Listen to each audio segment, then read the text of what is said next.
We begin our offseason checklist series with the biggest question looming over the Phillies this offseason. Will the Phillies re-sign Aaron Nola? He's been in Philly his entire career. He just completed his 9th season with the team, and the Phillies have said re-signing Nola is the main priority this offseason. So, Corey, will he be back for a 10th season?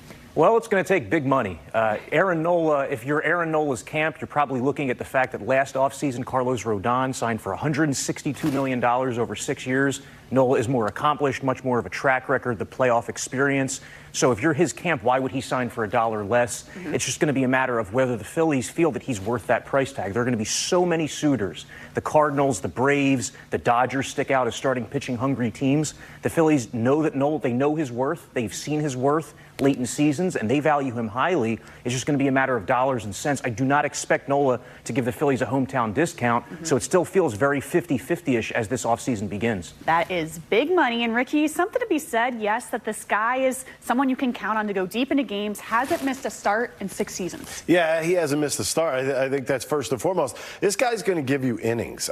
Isn't that what you'd look for in Major League Baseball these days? We've seen these World Series go where you're using bullpen guys here and there. I don't believe in that. I believe in having a strong starting five. I think Aaron Nola is one of those guys. He has been. Ever since he's gotten here, he's given the Phillies exactly what you ask him to do.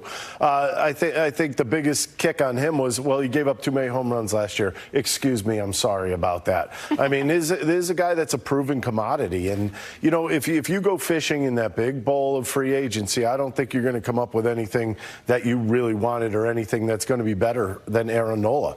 I love the guy. I think he should stay in Philly pinstripe. And it seems like, go ahead. I just want to say a big piece of this, I think, is going to be durability. You know, Nola is a 200-inning-per-year guy, and there's going to be a group of teams that look at that and are intrigued by it and think that Nola has the potential to make every start for the next 5 years. There are also going to be teams that look at it and are scared away, thinking he has too much mileage on his right arm. So that's going to factor into his free agency, the way that teams value the workloads that he's been able to carry. There's a lot of benefits to it. There are also some downsides. Yeah, great point. It seems like at the end of the season, both parties wanted to make it work, so we'll see. But if, let's just say the Phillies don't re-sign Aaron Nola, they'll need a plan B in terms of starting rotation. So, Corey, you're going to have to go shopping for someone else. Yeah, and there's not a ton of number 1 or number 2 starters out there in free agency. You know, there's Sonny Gray, there are a few other guys, but, you know, 2 of the top arms on this market were going to be Shohei Ohtani and Julio Urias of the Dodgers.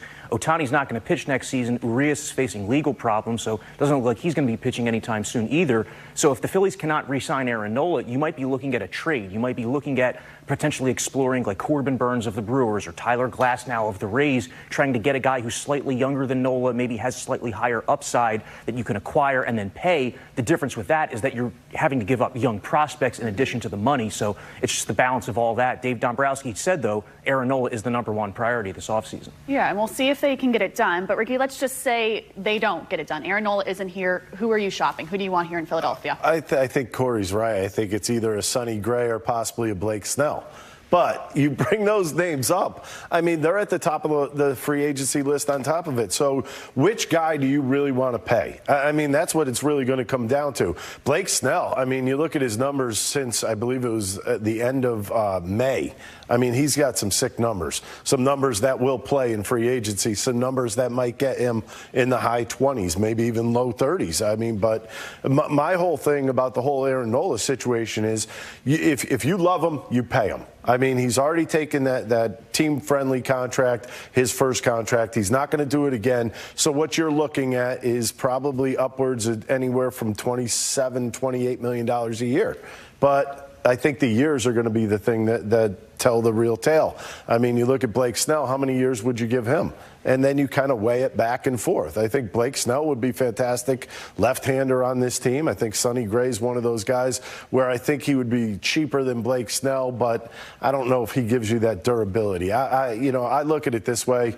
I'm kind of stuck on Aaron Nola. Maybe I'm a little bit of a snob in the sense that I've seen what he could do on the mound for years, and I know about the durability, but the durability could work both ways. It's either going to go negative on him or positive, like Corey said. Well, we will see. Time will tell if Aaron Nola stays with a team that drafted him in the first round way back in 2014. Ricky, Corey, thank you.